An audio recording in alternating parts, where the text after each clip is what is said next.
नमस्कार, मैं हूं शम्स ताहिर खान और आप देख रहे हैं वारदात। देश का राष्ट्रपति भले ही देश छोड़कर भाग चुका हो, देश की सेना बेशक बिना लड़ाई लड़े ही हथियार डाल चुकी हो, बेशक तालिबान देश की राजधानी काबुल पर कब्जा जमा चुका हो, लेकिन तालिबान फिर भी अफगानिस्तान को अभी पूरी तरह से जीत नहीं पाया है। नॉर्दर्न अलायंस और तालिबान के बीच पंजशीर में जबरदस्त लड़ाई जारी है और खबर यह है कि यहाँ पर करीब 300 तालिबानियों को या तो मार गिराया गया है या फिर उन्हें बंधक बना लिया गया है। पंजशीर के नेताओं का कहना है कि वो तालिबान के आगे हथियार नहीं डालेंगे और ये लड़ाई अभी जारी रहेगी।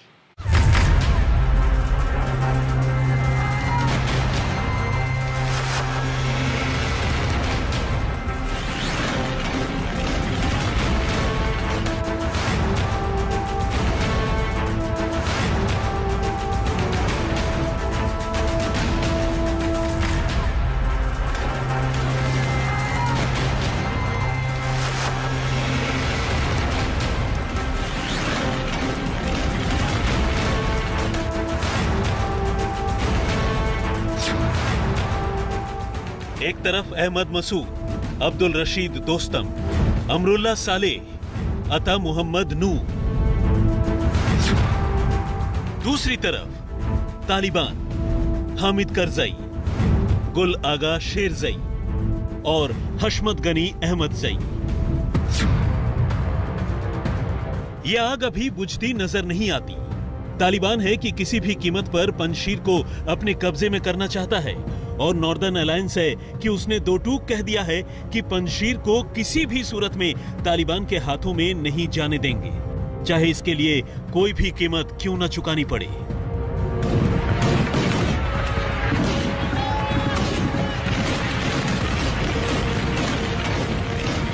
और जानते हैं आमने सामने की इस लड़ाई में क्या हुआ। पंजशीर के शेरों के पहले ही वार से एक ही झटके में 300 तालिबानी ढेर हो गए। जी हां, 300 तालिबानी आतंकी। असल में पंजशीर को अपने कब्जे में लेने के लिए तालिबान के लड़ाके बगलान सूबे के अंद्राब घाटी से आगे बढ़ रहे थे, लेकिन पंजशीर के जांबाजों ने घात लगाकर इन तालिबानियों पर भयानक हमला बोल दिया।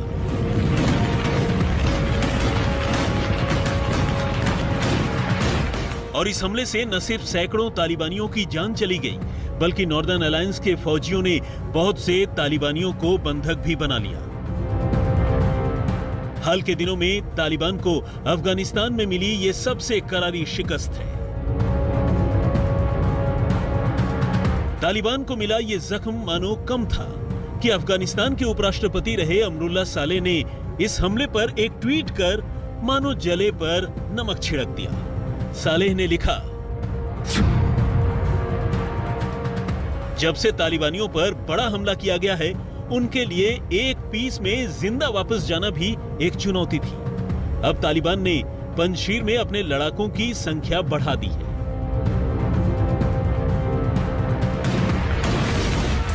जाहिर है, हथियार और लड़ाकों के मामले में पंजशीर के जंगजू बेशक तालिबान से 19 साबित हो, लेकिन हौसलों के मामले में तालिबान उनके आसपास भी नहीं टिकता।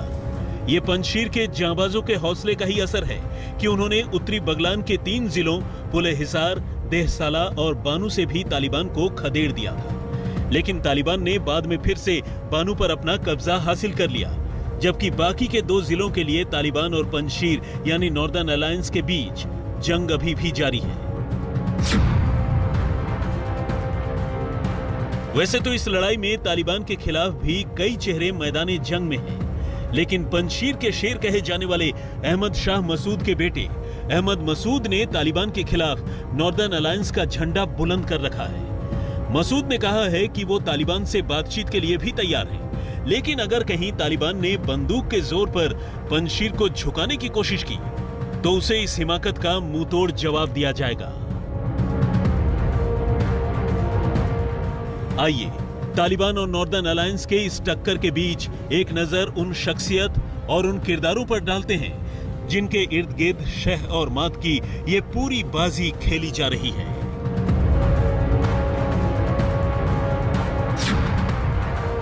अहमद मसूद वर्सेस तालिबान। इस कड़ी में सबसे पहले बात 32 साल के उस शख्स की जिसने अपनी जिंदगी और कुनबे पर खतरे के बावजूद अपने पिता का नाम धुंधला नहीं पड़ने दिया। जी हां, अहमद मसूद के पिता अहमद शाह मसूद की गिनती कभी पंजशीर के सबसे बड़े वारलॉर्ड के तौर पर होती थी, जिन्होंने अपने जीते जी कभी तालिबान को पंजशीर के पास भी फटकने नहीं दिया। यहां तक कि जब पिछली बार तालिबान अफगानिस्तान पर काबिज था, तब भी वो पंजशीर को जीत नहीं सका। और इसी अहमद शाह मसूद की जब अल कायदा के आतंकियों ने धोखे से जान ले ली, तो उनके बेटे अहमद मसूद ने न सिर्फ अपने पिता की विरासत संभाली, बल्कि तालिबान समेत हर उस आतंकी गुट से टकराते रहे जिन्होंने कभी पंजशीर या नॉर्दर्न अलायंस को चुनौती देने की कोशिश की। जिक्र खास है कि तालिबान के पास जहां इस वक्त 70 से 80 हजार लड़ाके हैं, वहीं पंजशीर के अहमद मसूद के पास महज 6000।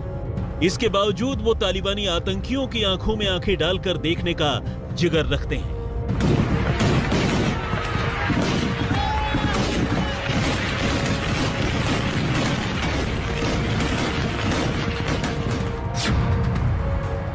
अब्दुल रशीद दोस्तम वर्सेस हामिद करजई। एक तरफ पूर्व उपराष्ट्रपति तो दूसरी तरफ पूर्व राष्ट्रपति। साल 2014 से 2020 तक अफगानिस्तान के उपराष्ट्रपति रह चुके 67 साल के अब्दुल रशीद दोस्तम को उनकी जंगी सलाहियत की वजह से ही मज़ार शरीफ का बूढ़ा शेर भी कहा जाता है। ये दोस्तम ही थे जिन्होंने 9/11 के हमले के बाद अफगानिस्तान में तालिबानी सरकार को गिराने में अमेरिकी सेना की काफी मदद की थी। ऐसे में दोस्तम को तालिबान के तमाम दुश्मनों का साथ मिलता रहा। खबरों के मुताबिक अफगानिस्तान में एक बार फिर तालिबान के काबिज होने के बाद उन्होंने पंजशीर के अहमद मसूद और अमरुल्लाह सालेह को अपना फुल सपोर्ट देने का ऐलान कर दिया है। फिलहाल पंजशीर में तालिबान से टकराने के लिए 10,000 की फौज इकट्ठी है और इनमें दोस्तम की फौजें भी शामिल हैं। लेकिन एक तरफ अगर दोस्तम जैसी शख्सियत है, तो दूसरी तरफ जमहूरियत की बदौलत अफगानिस्तान पर राज कर चुके वो सियासतदान जिनका कद इस मुल्क में बेशक काफी बड़ा है, लेकिन वो अब आतंकी तालिबान के पाले में खड़ा नजर आ रहा है। अफगानिस्तान पर कब्जा करने वाले तालिबान ने नई सरकार बनाने से पहले न सिर्फ हामिद करजई को दावत दी, बल्कि उनके साथ कई दौर की बातचीत भी हुई। फिलहाल नई सरकार में उनकी भूमिका क्या होगी ये तो साफ नहीं है, लेकिन जिस तरह से वो तालिबान के साथ काम करते हुए नजर आ रहे हैं, उसने दुनिया को हैरान जरूर किया है। अमरुल्लाह सालेह वर्सेस गुल आगा शेरजई। तालिबान के अफगानिस्तान पर कब्जे से पहले अशरफ गनी की सरकार में अमरुल्लाह सालेह ही देश के उपराष्ट्रपति हुआ करते थे, लेकिन तालिबान के सत्ता पर आने के साथ ही उनकी कुर्सी भी जाती रही। ये और बात है कि बाद में उन्होंने खुद को देश का राष्ट्रपति घोषित कर उसी पंजशीर में शरण ली जिसे तालिबान के विरोध का गढ़ माना जाता है, और अब यहां से वो लगातार तालिबान को चुनौती दे रहे हैं। लेकिन इस जंग में जहां एक तरफ सालेह जैसे लोग हैं, तो दूसरी तरफ अफगानिस्तान के पूर्व गवर्नर और कभी तालिबान के दुश्मन रहे गुल आगा शेरजई जैसे लोग भी, जिन्होंने मौसम का मिजाज भांप कर तालिबान से हाथ मिला लिया है। गुल आगा शेरजई को कभी अफगानिस्तान का बुलडोजर तो कभी तालिबान का कसाई के नाम से जाना जाता था, लेकिन खबरों के मुताबिक शेरजई ने तालिबान की सरपरस्ती अब कबूल कर ली है। अफगानिस्तान की लोकतांत्रिक सरकार में कांधार और नंगरहार के गवर्नर रह चुके शेरजई के बारे में कहा जाता है कि उन्होंने तालिबान के कई वरिष्ठ नेताओं के सामने उनकी वफादारी की कसम खाई है। तालिबान ने भी उन्हें नई सरकार में मलाईदार ओहदे का भरोसा दिया है। गुल आगा शेरजई को अफगानिस्तान के पूर्व राष्ट्रपति हामिद करजई का खासम खास माना जाता है, लेकिन पिछली बार जब तालिबान सत्ता पर काबिज हुआ था तो शेरजई कहीं गायब हो गए थे। बाद में उन्होंने तालिबान के खिलाफ जंग में अमेरिका का भी साथ दिया, लेकिन अब एक बार फिर से हालात बदल चुके हैं और शेरजई तालिबान के पाले में ही खड़े दिख रहे हैं।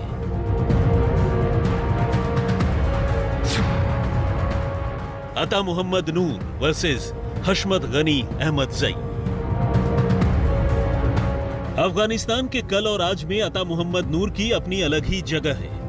1979 में जब सोवियत रूस ने अफगानिस्तान पर हमला किया तो अता मोहम्मद नूर ने रूसी सेना के खिलाफ लोगों को तैयार किया। वो सोवियत के खिलाफ बने जमीयत इस्लामी के कमांडर चुने गए। जब 1996 में तालिबान ने सत्ता संभाली तो उन्होंने अहमद शाह मसूद के साथ मिलकर तालिबान के खिलाफ एक संयुक्त मोर्चा खोला और अब एक बार फिर वो अहमद मसूद के साथ मिलकर ही तालिबान के खात्मे की कसम खा चुके हैं। 57 साल के अता मोहम्मद नूर 2004 से जनवरी 2018 तक बल्ख सूबे के गवर्नर रहे हैं। अभी बल्ख पर तालिबान के कब्जे के बाद से वो फिलहाल गायब हैं, लेकिन आमने सामने की इस लड़ाई में वो तालिबान के खिलाफ चट्टानी मजबूती से खड़े नजर आते हैं और पंजशीर से शुरू हुए तालिबान विरोधी मोर्चा में उनका भी अहम रोल है। लेकिन तालिबान के आते ही देश छोड़कर भागने वाले राष्ट्रपति अशरफ गनी के भाई हशमत गनी अहमदजई का तालिबान के पाले में चला जाना इस कहानी का एक बड़ा ट्विस्ट है।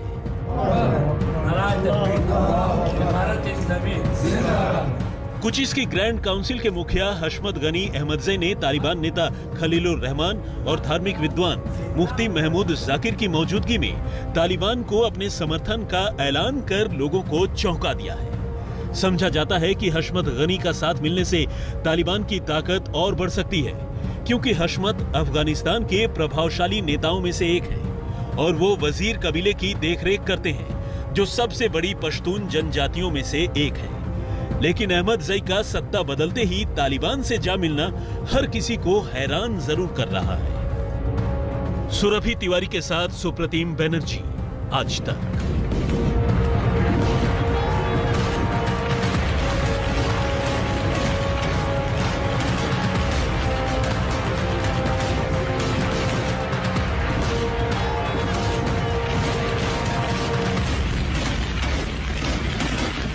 पंजशीर तालिबान के लिए गले की हड्डी बन चुका है। 20 साल पहले भी वो पंजशीर को फतेह नहीं कर पाया था और इस साल भी हालात कुछ ऐसे ही। तालिबान लगभग अफगानिस्तान पर कब्जा जमा चुका है, लेकिन पंजशीर अब भी उसकी पहुंच से दूर है। हालांकि पंजशीर अफगान के लोगों के लिए भी आखिरी उम्मीद है तालिबान से निजात दिलाने के लिए। पंजशीर में तालिबान की ताकत फेल हुई तो उसने दिमाग लगाते हुए पंजशीर की घेराबंदी और बातचीत का प्लान बनाया। काबुल में तालिबान के एक प्रवक्ता ने दावा किया था कि पंजशीर घाटी के लोगों से बातचीत हो रही है। जल्द ही पंजशीर घाटी पर शांतिपूर्ण तरीके से तालिबान का कब्जा हो जाएगा। जबकि अफगानिस्तान की पूर्व सरकार की सेना के एक प्रवक्ता के हवाले से बताया गया है कि पंजशीर के सेना के अधिकारी पंजशीर में तालिबान के साथ लंबे संघर्ष के लिए तैयार हैं, लेकिन साथ ही तालिबान के साथ बातचीत की कोशिश में भी जुटे हैं। तालिबान ने यह भी दावा किया कि बगलान प्रांत के बानू समेत 3 जिलों पर उसका कब्जा हो गया है। दुनिया में तालिबान अपनी बेइज्जती को देखते हुए 300 तालिबानी लड़ाकों की मौत का खंडन भी कर रहा है। लेकिन तालिबान को झूठा साबित करने के लिए 12 सेकंड का एक वीडियो सोशल मीडिया पर छाया हुआ है। ये वीडियो पंजशीर का बताया जा रहा है और दावा किया जा रहा है कि जैसे ही पंजशीर में तालिबानी आतंकियों ने घुसने की कोशिश की, नॉर्दर्न अलायंस के लड़ाकों ने उन पर गोलियां बरसा दी। आप देख सकते हैं कि तालिबानी आतंकी इधर उधर भाग रहे हैं। सुरभि तिवारी के साथ सुप्रतिम बनर्जी, आज तक। तो वारदात में फिलहाल इतना ही, मगर आज तक पर खबरों का सिलसिला लगातार